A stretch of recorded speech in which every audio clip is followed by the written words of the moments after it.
Du côté de Québec, David, il y a des affaires qu'on se gêne pas pour dire. Par contre, il y a des gens très, très, très fâchés d'un projet qui devrait s'installer peut-être trop facilement dans le port de Québec. Mais ça s'est presque fait en douce, en fait. Tout le monde l'a appris en même temps, mais c'était déjà commencé la construction de 2 silos à L'Anse-au-Foulon. Alors, Catherine, vous venez de Québec, vous connaissez un peu ce coin-là. C'est en fait sur le bord du boulevard Champlain, entre la Côte-Gilmore et en fait le Vieux-Québec, donc le Vieux-Port. C'est un secteur qui est déjà industrialisé parce Oui. qu'il y a là-bas le port de Québec qui a des terrains. Mais là, on a décidé de construire 2 immenses silos qui font 50 mètres de hauteur, recouverts par des dômes blancs et qui vont venir bloquer complètement la vue, l'accès au fleuve d'un point de vue visuel, en tout cas, et qu'on va Parce voir en qu'ils plus vont du haut du être, cap. ils vont être entre le boulevard Champlain et le fleuve, c'est ça? Oui, comme dans le temps où il y avait d'immenses citernes à essence, là, tout le Oui. long, alors c'est comme si on revenait en arrière.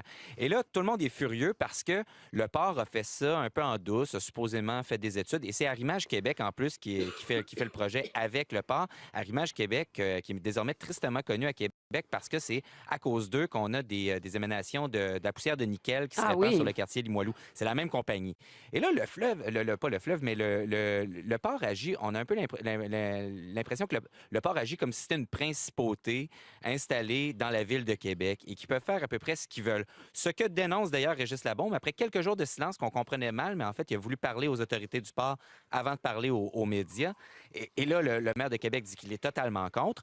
Même chose du côté du gouvernement québécois, le gouvernement du PQ qui, au début, bon, et François Blanchette, le ministre de l'Environnement, disait, bon, on va faire un appel au dialogue, tout ça. Et là, hier, finalement, les gens du PQ, le gouvernement du Québec a dit non, non, ça va faire, là, le port peut pas faire n'importe quoi. Malheureusement, la construction est commencée et ils vont aller de l'avant. Eux autres disent on a des contrats. À l'intérieur de ça, c'est pas quelque chose de particulièrement dangereux, là. C'est des granules de bois qui vont à Oui. l'intérieur de ça. Mais malgré tout, bon, on dit que ça pourrait faire du bruit, mais c'est surtout de la pollution visuelle.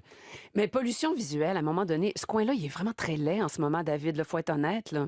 C'est un coin qui est effectivement très laid, mais on se prépare à justement le rénover en bonne partie. C'est-à-dire que ce qu'on veut prolonger la promenade Samuel de Champlain pour l'amener de où elle s'arrête en ce moment, en bas de la côte de l'église à Sillery, pour l'amener jusque dans le Vieux-Port.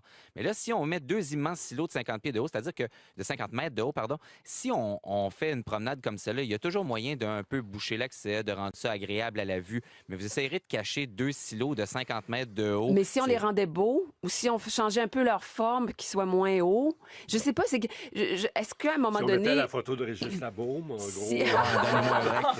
Mais mais est-ce que, parce que j'ai vu le reportage là, à la télé de Québec, en soi, ces deux grosses boules blanches, là, c'est évidemment la dimension, c'est difficile à évaluer. À quel point ça va bloquer sur place? le problème, c'est pas autant le projet que on vous arrive avec le projet et c'est fait. Voici, vous allez devoir vivre avec. Ça, c'est le premier problème.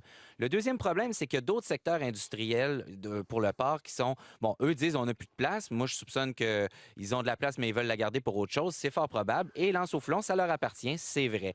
Mais à un moment donné, il y a une trame, puis il y a un mouvement qui se fait dans la ville où justement, on essaye de désindustrialiser Ah ce oui. secteur-là.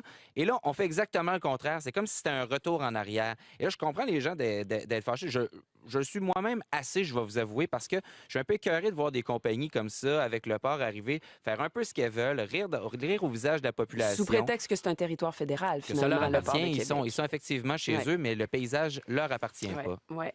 Alors, donc, du côté de Québec, ça va grogner autour de ce projet Ah oui. signé Arrimage. Et comme vous le disiez, ça doit être d'autant moins bienvenu qu'il y a déjà ce problème de pollution au nickel qui semble leur être Ben, on leur fait dû. pas confiance, hein, vous comprenez. Oui, Hein? la confiance ne doit pas être à son top, on peut Pas dire ça comme ça. particulièrement, non.